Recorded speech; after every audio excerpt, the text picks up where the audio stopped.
Hi, everyone. Welcome to week 1 of Intro to Media. This is our first chapter lecture. Each week, you'll get a lecture on however many chapters we're assigned in reading. I'll also usually talk about some of the other readings that we have during the week. It's just going to be focused on this chapter. We have 2 other short lectures that are up.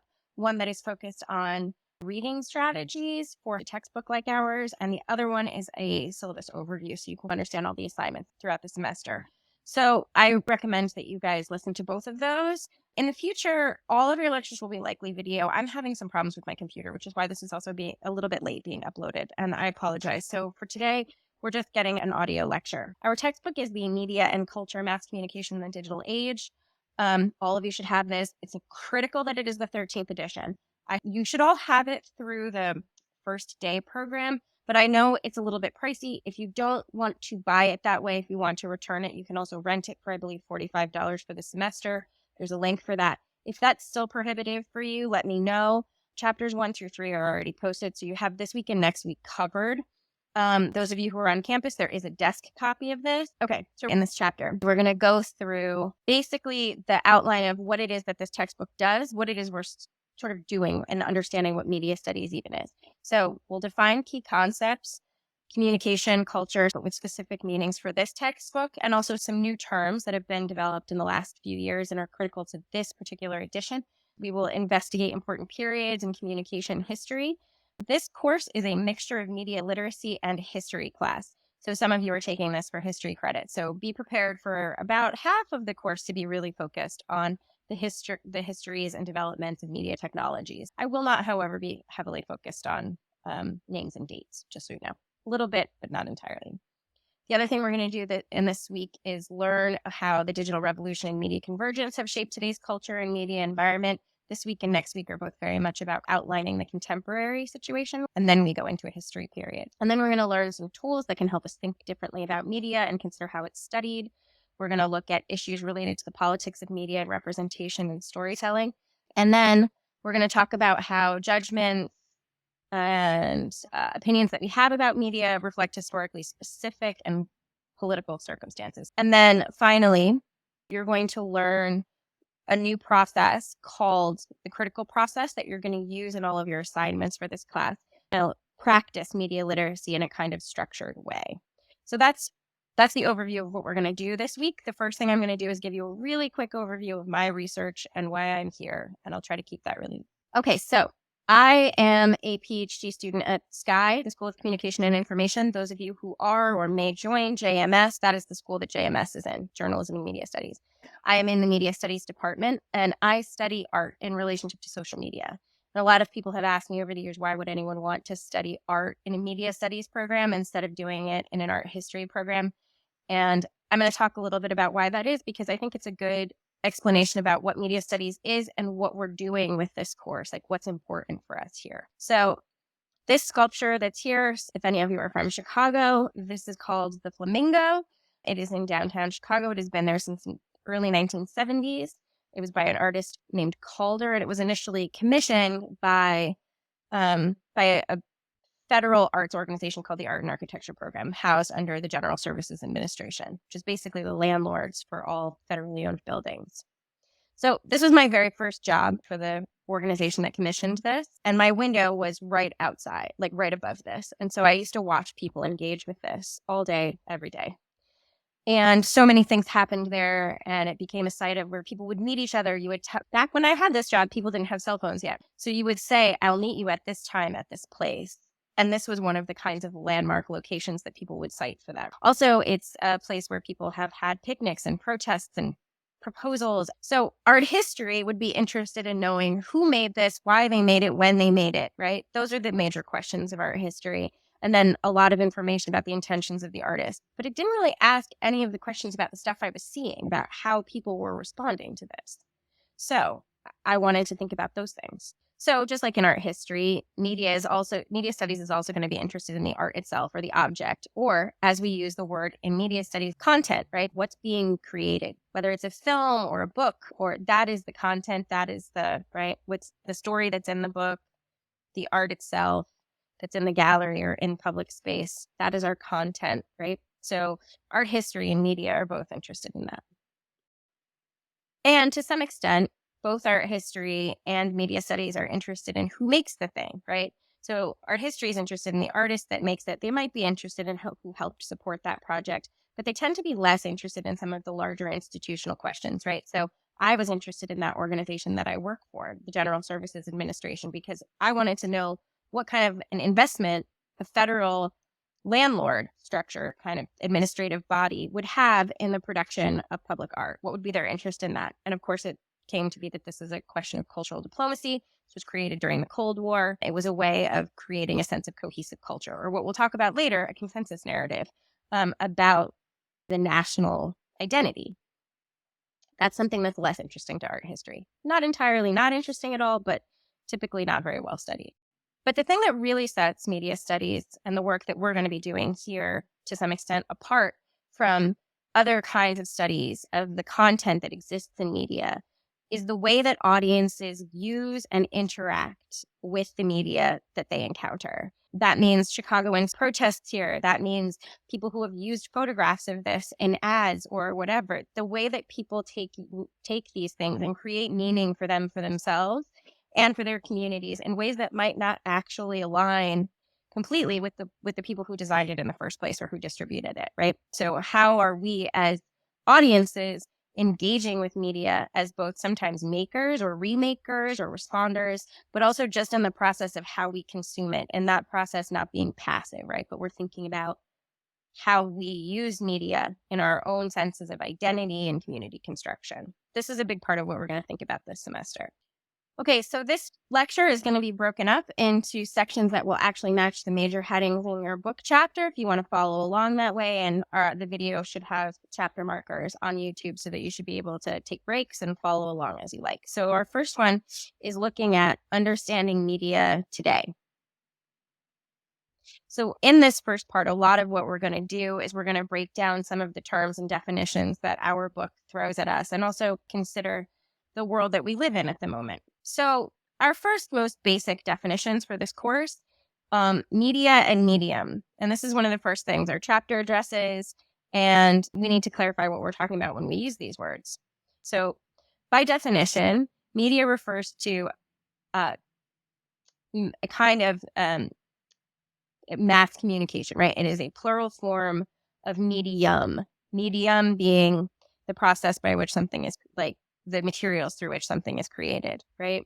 But we don't necessarily use it that way. So what it typically means is the main means of mass communication. So broadcasting, publishing, internet. This is all of the ways that we use media. And it is technically a plural, but people rarely use it as one. An important understanding of medium for our class is the means by which something is communicated or expressed. So a medium is something that facilitates communication or expression.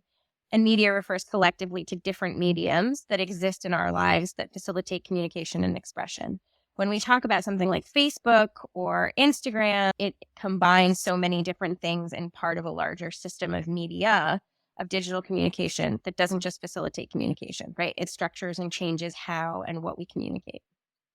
Important for thinking about media is that stories and narratives are foundational to media. And we're going to talk more about narrative as we move on in this week. We make sense of ourselves, of our experiences, of the world outside through stories and through narratives that we tell and through the ones that we see in films and books and music. And those feed into each other, right? So you have ideas about yourself based on things that you've consumed in media. And then media is then produced based on the stories people have that they carry with them. So media allows us to tell stories and narrativize ourselves, but it also allows us to see stories and narratives of others, which can have powerful impacts. Media are powerful because they enable the creation and circulation of these stories and narratives, and these stories and narratives then have big effects. They affect changes culturally. So this is what we're going to think about a lot, and we're going to talk a lot about what it means to be aware of the kinds of narratives that are existing in the media that we're consuming, and also the ways that we then are relying on those narratives in the ways that we understand ourselves. Okay, so our next big question then is media literacy. And this course is really designed to help you build media literacy. This is probably something that's come up for you before in life, probably even something that you've been taught before, and you've probably heard it mentioned in the news, right? So it's really just the idea that we should all have an understanding of how mass media and media works to create meaning and to construct knowledge in society. And our book authors argue that this kind of media literacy requires a specific form of critical engagement. And this is where the critical process comes from. It's really a structure and a system for helping you build media literacy in like systematized way, so that you're not just kind of having to piece it together yourself. It's a good introduction as well for any of you who might ever get involved in doing social science research. Okay, so we're going to do a little quick thought exercise that you're just going to do with yourself through this lecture. I want you to think about a piece of media that was really important to you when you were younger. This could be something like a book or a song or a show that you loved. It could be something that was really important or memorable for other reasons, like maybe you don't like it, or maybe it just was really resonant at a really important time in your life, or it affected, or it was something that happened on the news that affected the way that you saw the world, for instance. Okay, now I want you to ask yourself why this media was so important to you. How did it become so significant and impactful on your identity as you've grown up? And I want you to think a little bit about how your understandings of the world have changed over time, and ask yourself, is this media still important to you?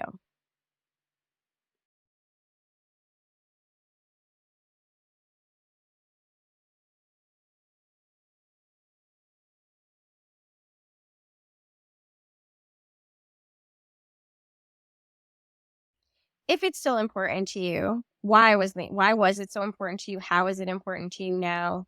How has it impacted how you understand the world? And then think a little bit about, like, has it changed over time?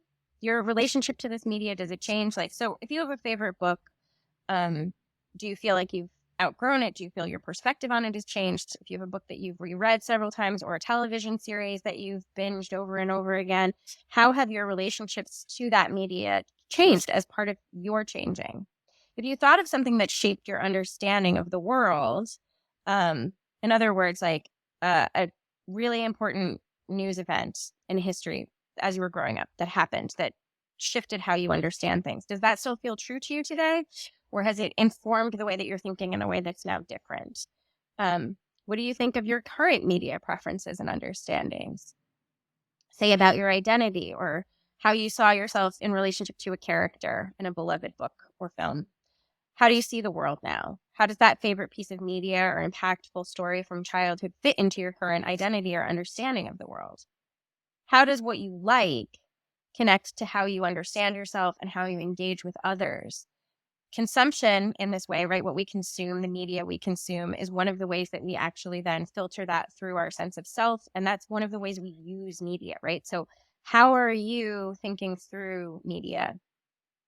This is just something to get you guys to start understanding media outside of just something that's external that you analyze. This is about you understanding the impacts of your relationship with media and how then that carries out in the way that you interact with other people.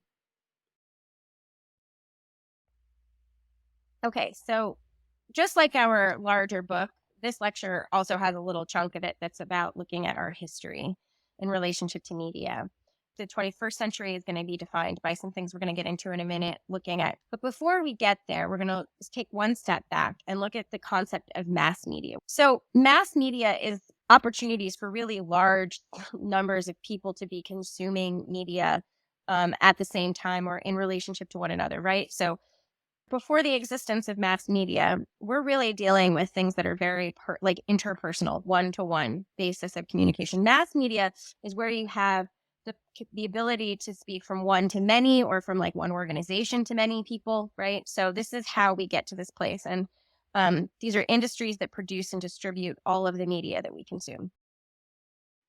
So mass media is a form of communication, and cultural communication in particular, that exists on this mass scale. But communication and culture do not require mass dissemination in order to exist. They do require some degree of exchange. So communication is the creation of symbol systems.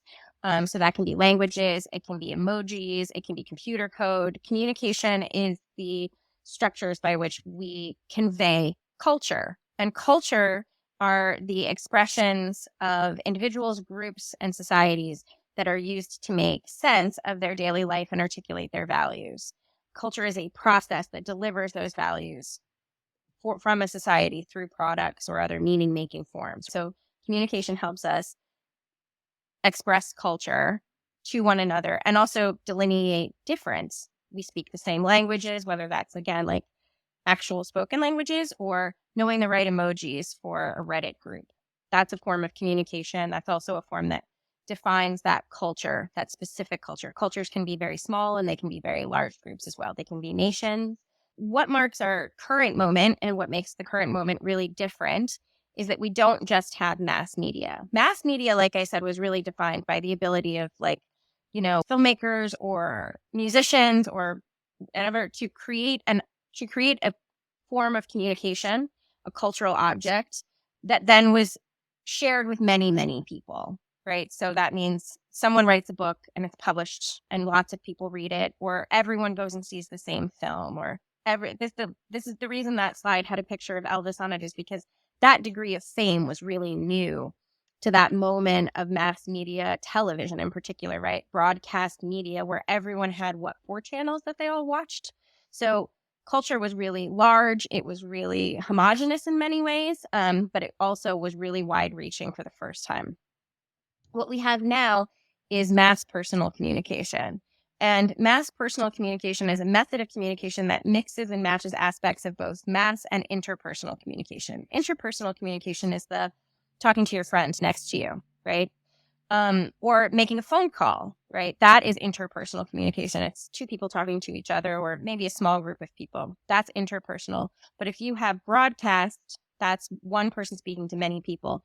And what mass personal communication does is it sort of combines those two. So you can be in your home making a TikTok that will end up being received by many, many people. And that degree of communication reach has never been available before to individuals, right? It's been available to a very small group of, it's not that it's never been available, but it has not been as available as it has to so many people, right? So now we have many individuals broadcasting out to many other people, which is a very new moment. And this is mass personal communication. This is an important one for you guys to know. And we're going to talk a lot throughout this semester about what that means and how you guys are experiencing that. And I want to hear your input on this a lot. Our next key term is affordances, and these are the features or capabilities of a technology that help establish how we use it. So what kind of information does the technology allow us to send, how quickly, in what form, right? So in other words, what the telephone afforded was the ability for one person to call another person. And that was a new technology at the time, right?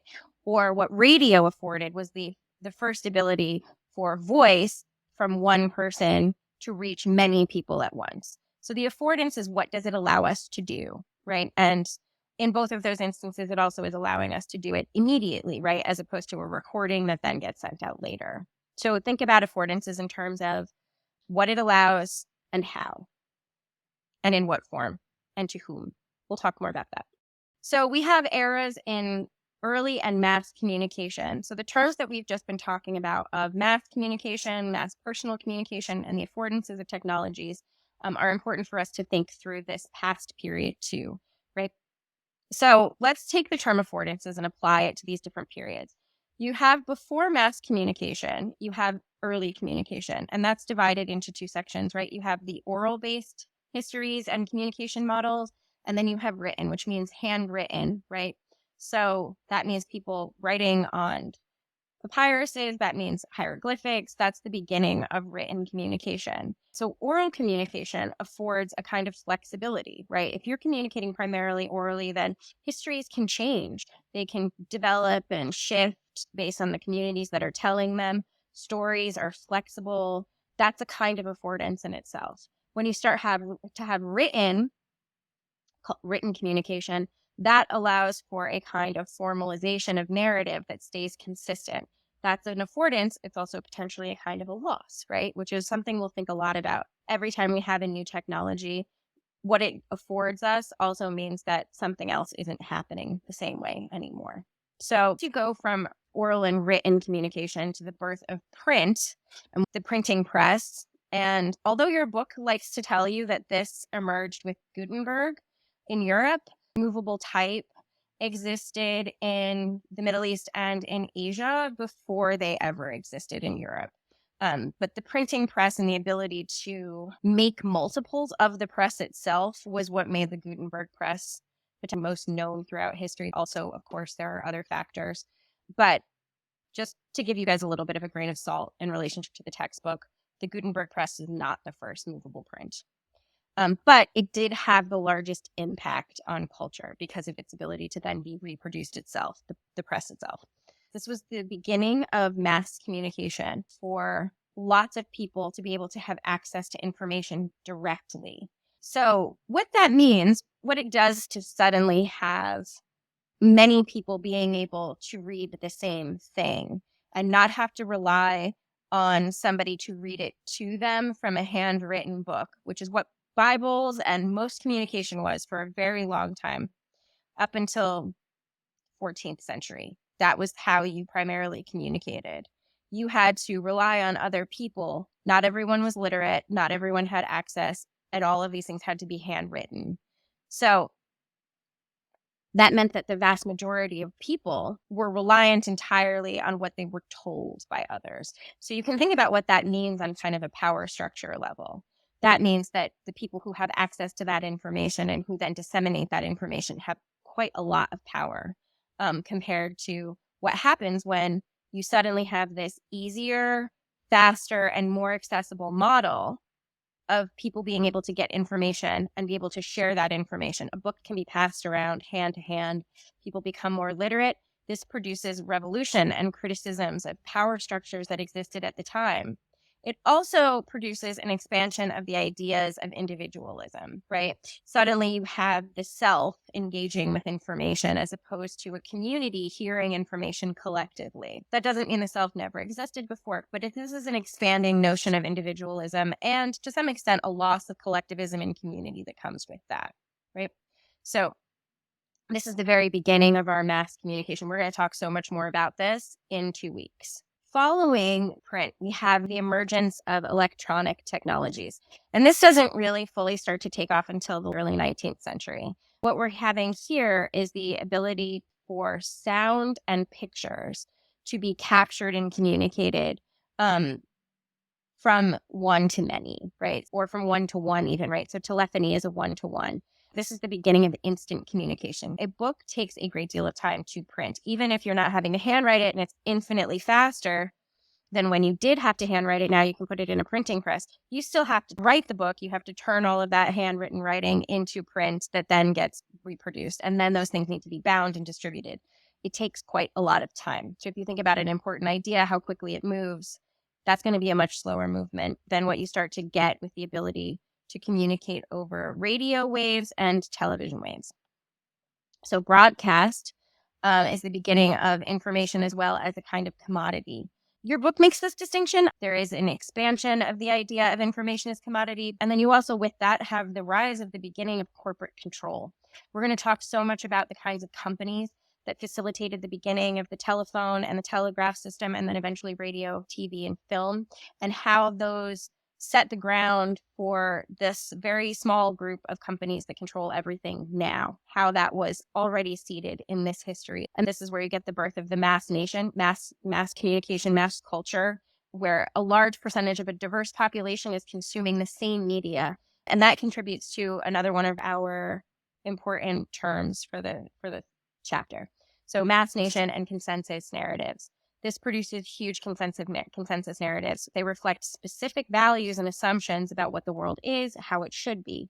And in this process, they establish a kind of mainstream idea of American culture and identity. And that is controlled by those in power, right? Very few people end up having this huge amount of control over those narratives. And we're going to talk so much about that, what it means to have such minimal representation and few people in control.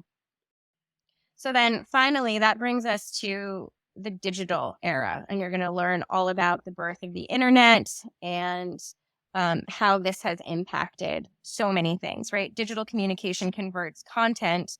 So whether that's text or music or whatever, into a binary code that can then be reassembled, decoded, recoded into the experience of someone on the other end. That's what's happening when you're watching something streaming, when you're putting a picture on Instagram, when you're playing a video game, right? This also produces a process of convergence, which is going to become one of our big words. We're going to talk about it all the time this semester. Convergence is a technological merging of formerly distinct and incompatible formats into a single format. To just make that super clear, what that means is once upon a time, a phone was a phone and a camera was a camera. And the idea that those were the same thing or that they could exist in the same space would never have been comprehensible to like your grandparents, right? So that's a form of convergence. The other definition of convergence is a business practice where media companies merge in order to build greater control for fewer companies, right? So this is when companies kind of like buy each other or get all connected to one another in a way that gives them more control over more things. So they not only own the producers of the media, some of them will then also go and buy cable companies, and the cable companies are how you get the media into your house, or right. So you see how this happens. Netflix once upon a time only distributed other people's content. Now they also make content. This is also a form of convergence. There are also expanded representation and fewer hard consensus narratives. One of the things we're going to hear a lot about is the kind of utopian early days of what people thought the internet was going to be and still has potentials for. Many people find communities that they would not have found otherwise, right? So you are not relying for your sense of self and your identity on this really simplified, mass-produced story that everyone is being told with very few people being represented. So what does it mean then when you start to have all of this? Because people are consuming what they individually want to consume. This is what we're calling fragmentation. Targeted media produces a niche nation, which means people consume what is familiar to them and what is desirable to them, and they don't necessarily hear stories. So even though we have expanded representation, lots of people resist it, and they just stay in the spaces that feel comfortable to them, right? Because that's an option. You can kind of determine exactly what kind of media comes into your house. You can determine what you're looking at in a way that you definitely could not have done if we had expanded representation, but we still had shared media experiences. That would be a very different thing than what it means to have expanded representation in the context of targeted media. So that's something I just want you guys to think a little bit about. You've probably heard a lot of people talk about the siloing of news communities, right? So people only listen to the news that they agree with, or they only read the newspaper they agree with. That's always been to some extent true. It's gotten much, much more escalated with the existence of targeted media outside of just what newspaper you read. Okay, so that's our little rundown of how we got to where we are. So now, where are we? What's happening now? So we're going to talk a little bit more about the 21st century conditions of media in our digital era. So again, we're thinking about mass media and media culture industries, and those are the channels of communication that produce and distribute media products. So this is what we're talking about in this new climate. And we already talked a little bit about convergence. We have both the technological merging of distinct forms of media into a single format, and we also have increasing control of fewer and fewer companies over more and more of the media industry business. And we want to think a little bit about what that means and how that impacts us. So we already talked a little bit about niche nation. So this is a society where people navigate a more varied and complex media landscape. So what that means is if you talk to your parents or grandparents, everyone will have watched the same show, right? Friends is such a phenomenon because it was something that literally everyone watched. And so that meant that like you had this shared culture, whereas like you've probably had experiences now where you'll say to somebody, oh, have you been watching this? And you're like, no, I haven't really gotten into that. I've been watching this other thing, right? So that's a different kind of experience for people. And that's just one surface experience, but that happens a lot in different ways. So rather than having that widely shared touchstone experience of admittedly problematic, sometimes consensus narratives, the media technologies that we use and the media products we consume sort us into narrow niches or subcultures through algorithms, right? Connecting us to some people and disconnecting us from others so that we're not seeing all of the things that are happening all at once. And we kind of have a sense of the world based largely on what's in front of us, the communities that we exist inside of. So this has been influenced by multiple factors, and we're going to talk about some of these terms too, like participatory culture, new viewing practices, and fragmentation. Participatory culture is a key. I also teach a class on this if anyone's interested. I teach social media, and participatory culture. This term was originated by a man named Henry Jenkins, describing a culture in which it's relatively easy for people to create and share their own content and build connections with each other, right? So what that means is that you don't just go to the movies, you can make a TikTok about the movie that you just saw, or you can make a video about something that you're interested in, whatever that may be, whatever you might be interested in, cooking, making things. You can produce these media objects that then can be shared with many people. So what's interesting about participatory culture is this is different than interpersonal participation, right? So it's not like you sitting next to your neighbor and saying, hey, I sewed this quilt, right? This is a different thing where you are producing content that can be seen by lots of people. So, and that then can bring you other communities. This is what defines participatory culture.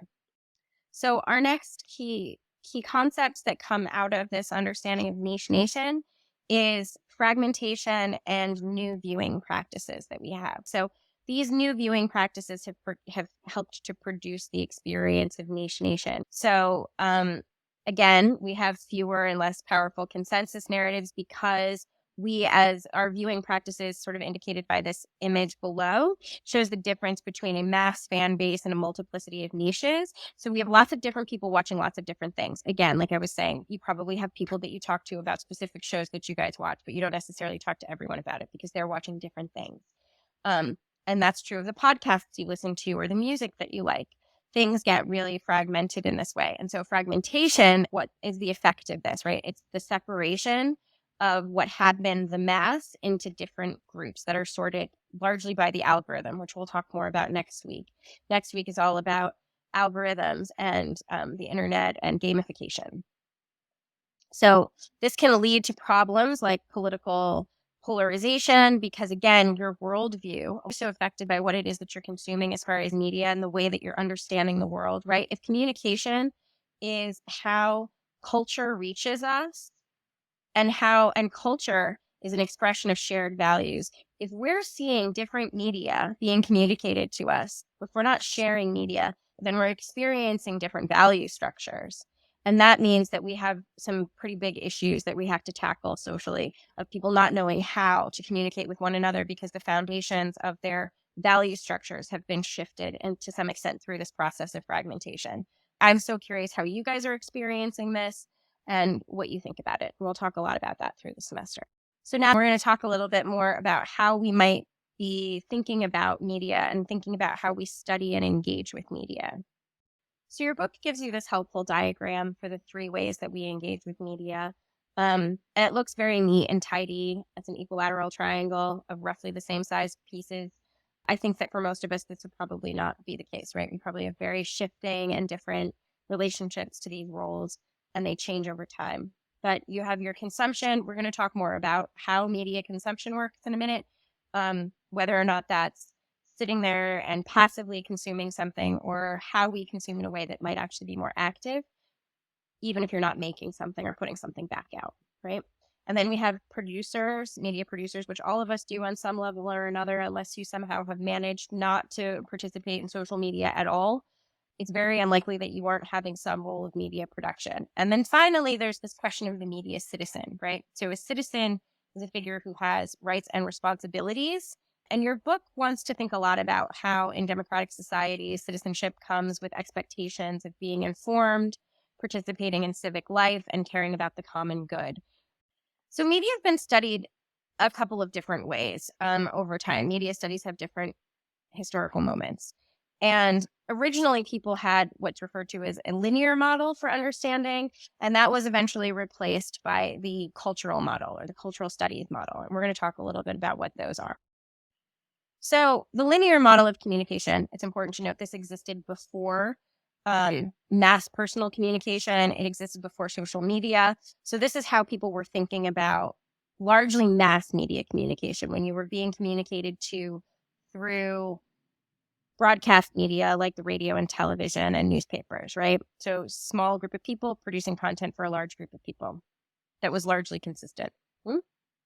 So Linear model of communication suggests it asks a pretty basic set of questions. Who says what, through what channel, to whom, and with what effect, right? So in other words, who is the person who is producing the content? What is the content saying? What channel are they using to say it? So in other words, what medium or media, if we go back to our original definitions, are they using, and who are they speaking to, right? Who is this directed at? And then they would study what are the effects of that. So if you think about this in terms of people had a lot of panics, we'll talk about this later in the semester too, of how people responded to mass media. You have a kind of passive idea about the consumer. This is the basis of a lot of fears of how people respond to media, because there's an assumption that it's a passive process, that we are just kind of having, they refer to it sometimes as a hypodermic effect, that we are having ideas injected into us. And the linear model of communication is interested in who does that, why they do it, and what those effects are, right? So because a lot of scholars were really disappointed with the way that the linear model of communication worked, and this idea that people who were consuming media were doing so passively, that didn't seem correct to them, they came up with the cultural method, or the cultural studies model of communication. And so what this means is that we're having a kind of interaction as audiences. That even though the producers of our media texts, right, and the media texts are anything that we're looking at, so the media industries might have specific intentions when they're producing media texts, but media users might engage it in a way that is different than the intentions of those texts or the people who are trying to put it together. And they might use media technologies as a way that's different than their intentions. They might make something different out of it. And that a lot of that is largely inflected by people's experiences of cultural context. Cultural context being all of the interconnected economic, political, historically specific conditions and practices that characterize our social world, but also characterize the specific cultural contexts of individuals. So that can be different scales, right? That can be national, it can be smaller groups. Media industries, you have all these terms here that you can look up. The PDF for this is available. This is also in your book. So we're going to talk more about cultural studies in a future week when we look at how we study media and we think about a process called encoding and decoding, which we'll do an exercise with. So your book wants you to understand their motivations for us talking about history. I don't think that we really necessarily need to break this down in such a formalized way. The idea is that looking at history helps us understand how today's environment came to exist, and that it's the result of choices. It is not a natural reality that just sort of sprung up as is, that people made specific kinds of choices. Businesses grew in particular ways. Regulation existed or didn't in ways that produced the current circumstances that we're in, and that those are decisions based on individuals and their relationship to power structures. And then lastly, it's also really critical for us to think about history because it can help us understand the present better, right? If you live entirely in the present with no reflection on how it was that we got here, and you don't see those kinds of backgrounds, it can feel really difficult to see past. And if you can't see past something, if you can't understand how it came into being, it gets really hard to think about how you might change it, right? How we can imagine the possibility of having different structures and different systems, that gets expanded when we look at how it was that it all came into existence in the first place.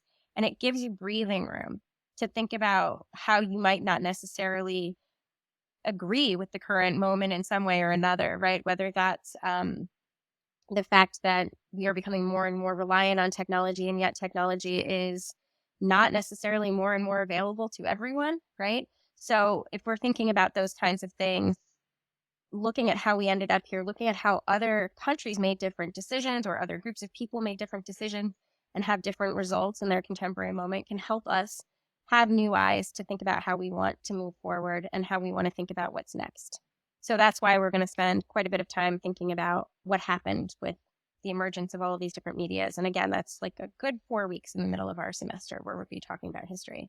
Now we're going to move on to media and the politics of culture. So we're going to talk a little bit here about representation and concepts of narrative, but I'm not going to get super deeply into this because your textbook does a really good job of doing this, sort of talking you through specific media objects. So I would really like if you go check out those texts, look at the book, think about how they're talking about this, think about how they're asking you to look at Black Panther, right? So the kinds of questions they're asking you about who made this, when they made it, why they made it, how it has different kinds of impact. impact? Those are the kinds of questions I'm going to want you to be using all the time in the back of your mind when you're looking at media throughout this semester. So spend some good time with that section of your textbook. Our book does a really great job. This edition corrects a missing segment of this chapter by asking us to think about media and representation. And so we're going to get into this much more when we get into the week that we're doing film, and we're talking about things like cultural imperialism and what the kinds of effects that sort of homogenous culture can have. But this week you have some really great stuff in the book, as I was saying, looking at both Black Panther and other media outlets. And it gives you some good indications of the kinds of questions that you should be asking when you're thinking about this stuff. So who and what is excluded from a culture's media representation? Who gets to exist in media? Who gets to see themselves? And what happens if the experiences of some people remain invisible while experiences of other people are repeatedly made central, which I think we've all seen. You guys are growing up in a time period where there's much more media representation of different people, different body types, different skin colors, different ethnic groups, different cultural communities, different languages, but it is still not necessarily equal. And when we get to the question of narrative, we're going to talk about how it is that just because you have more people of different groups being represented doesn't mean they're being represented well. So if you look across media, a variety of texts, what patterns do you see about the kinds of roles and the kinds of stories that different people are being asked to play out when they are represented, right? So what stereotypes are being created? And then the biggest question for this is, who controls those representations? And we're going to talk about this in every form of media we talk about this semester. Who is it that's actually in the rooms making the decisions about what we see and who plays those parts, who's paid for them? Are we seeing a kind of equal representation in the decision-making bodies that's also reflected in roles or not? And how does that then affect what it is we are seeing, right? So these are some important questions I want you to also always be thinking about when we're engaging with media over the semester. Go back to your book, spend time with that really great section on Black Panther, and also the really good one that they have on page 20, looking at representations of people during COVID. And it's a section called Examining Ethics, Telling Stories About Voices We Seldom Hear. Spend some time with that. That's a really good one, because again, the question is not only are we seeing all the people, right? It's sort of who are they when we see them? Are we hearing like the complexities of those stories? A narrative is a storytelling process. Media stories put events in context and shape how we understand our daily lives in the larger world. What this means is that we have some like persistent narrative frames that are different from one culture to the next sometimes, right? So these that are listed here are very popular in America. The idea of good versus evil, David versus Goliath, stories about coming of age, success against great odds, so the underdog, and heroes' journeys to victory, right? These are story structures that appear everywhere. And I have a bunch of images up here. I want you to understand that when we're talking about how narrative story structures appear, we're not only talking about how they appear in things like films and novels, but how they get used in the media stories that we're told. So the news relies on these, businesses rely on these kinds of structures and how they're advertising to you. Public relations make use of these kinds of stories when they're trying to convince you to be on the side of a company after it's done something bad. So down on the bottom here, you see the story about Katrina, the fact that people were constructed in two completely different ways for doing the exact same thing, right? In one case, you had people who were turned into looters, who were accused of being criminal for doing the exact same thing that other people were framed as doing what was needed to survive, as being even potentially heroes because somebody suggested that maybe they were going to be sharing those goods when there was no real facts of evidence on either side of that, right? But those stories come into play in how the media, how news frames our understandings of things. And also how we then, because we're also producers, right? We all do this too. When you get on social media, when you tell a story about something, I've been consumed in the TikTok story about the girl who got her shoes stolen by some guy, right? So there are these narrative stories, these loops that come up, right? People wanting to tell her that she's one kind of a figure in that story versus how other people are telling that story. That's going to happen all the time. A lot of what you're seeing in fights about media narratives are people having different ideas about who's playing what roles in these recurring narratives that we all use all the time. We're going to have a whole week where we talk about PR and the framing of messages. And this is going to be really important for us. One of the last things our chapter delves into is thinking about ways of understanding culture. So within those narrative frameworks that we're thinking about, we're also looking at values that are being applied to them, right? It has often a lot to do with moral judgments. Those moral judgments are often aligned in relationship to definitions of high or low culture and superior qualities of high culture, in other words, perceived to be more moral. These are also usually things that are available to wealthier people who are more educated versus inferior qualities of culture, which are framed to be things that are somehow lower class, like lower income, right? Tainted by commercial forces, not somehow like magically free of capitalism that we all live under, right? So these are important terms that are going to come up for us.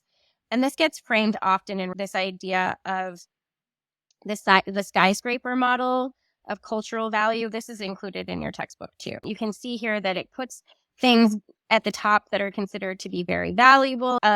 Those are kind of arbitrarily assigned. A lot of this is arbitrarily assigned in many ways, right? So Shakespeare, for instance, which is listed here as the very top of culture, and then you have reality TV at the very bottom. The thing is that those have more in common than people like to admit, right? I don't know if any of you have already taken classes on Shakespeare's really talking about. They were originally put on in very much kind of popular culture arena, right? Yes, they covered some important critical themes of humanity and they were beautifully written, but they were also messy soap operas where people were drunk all the time.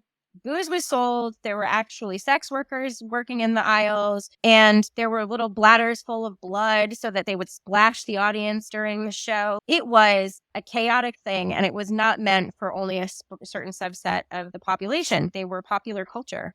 They have risen to being high culture now, but they were created as a form of popular culture. So this is something that's worth thinking about, right? These hierarchical ideas, because somehow it's now rare for people to appreciate Shakespeare or to be able to read it, that then moves it into the hierarchical position of high culture. It's related to education levels, etc., right? Things move around. The skyscraper model is hierarchical. It is also very classist.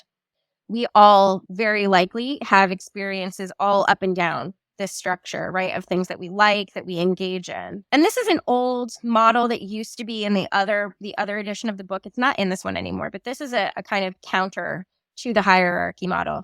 This is the map model, right, which puts things rather than vertical, this is horizontal, and it's also much more diverse. It's the idea that we have all these intersecting tastes that might conflict, that seem strange next to each other, but that this is actually how most of us really consume and engage and understand culture, is through this kind of intersecting messy way of meandering along things that we just like, and looking at where we make those distinctions from is much more enlightening than imagining a kind of hierarchy of good media and bad media. Okay, and our last section, and thank you so much to everyone who stuck around for this, is the media literacy in action, describing the critical process for all of you that you're going to need this throughout the semester. The first question is why, right?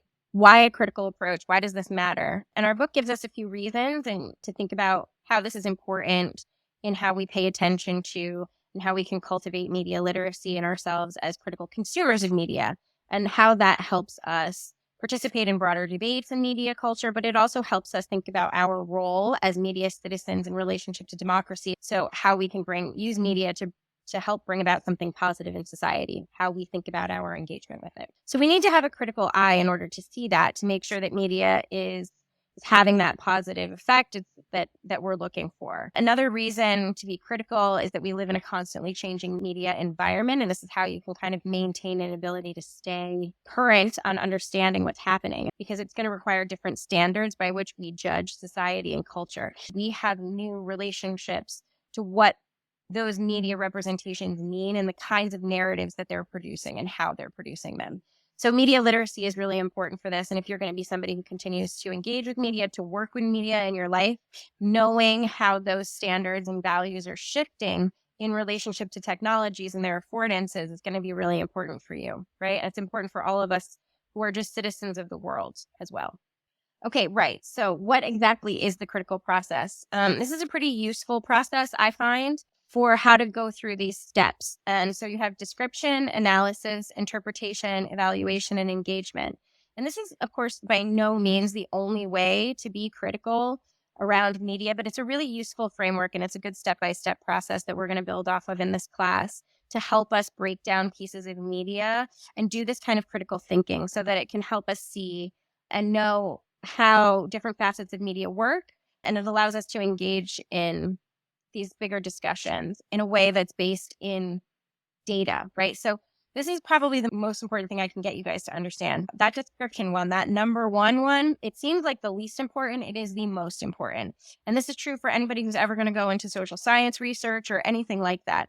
The data that you collect, the materials that you're describing. So if you're watching a documentary and you say just when it was made and who did it and who, just really general stuff, and then here's the plot, that doesn't tell you very much, right? So, but if you take the kind of notes that are like, okay, so they used this kind of footage and they asked these kinds of people for their opinions, and that this is how they integrated those edits into historical footage that they were using, or archival footage, and this is the sort of music that they were playing when they did that. And that's going to give you so much more information to use in your analysis, interpretation, and evaluations for you to consider patterns that are emerging and ask yourself, what do those patterns mean? And come up with a sense of what might be the impacts of that, right? You can't do 2, 3, and 4 if you haven't really done 1. 1 is the most important part here. Take good notes. When you're looking at media, really think about it. You're going to keep basically a media journal when you're doing these assignments. I want you to write down what you're seeing. It's important to ask yourself these questions. If I'm watching a documentary and they use swelling, sad music versus if they use something happy, but the footage is exactly the same, that's going to change my experience of that. And that's going to make me ask different questions about what the intentions were of the people who made it, right? So those are the kinds of things I want you guys to pay close attention to. You're going to spell stuff out really carefully, and that's what's going to help you figure out how to do this process. And this is going to get developed for you through this class. This is an important skill set, and you're going to use it in your other classes moving forward, and possibly in the work that you do, especially for those of you who want to go into media studies or go be media writers or in some way get involved in media. This is important stuff for you to know. Okay, so that is the end of our first chapter lecture. This was a big one. They are not going to be this long most of the time for single chapter lectures. This is longer than usual. You all have some work you've got to do this week. Don't forget to do this week's participation activity on Canvas. Fill out the survey if you haven't already. Do your introductions. Let me know who you are. And then if you have any additional questions or anything that I didn't cover that you're concerned about, please let me know. Take a look at your mass media mini lecture sign-up sheet to see if there's any topics that are interesting to you. Maybe something came up in this week that you know we're going to come back to that you might find interesting, say on the week on books or other forms of media history that you want to delve into. If you have any questions, I will see you Monday night at 5 p.m. when we have standard office hours. All right. Thanks, guys. I'm really looking forward to working with you. And thank you so much for your patience getting through this first video with me.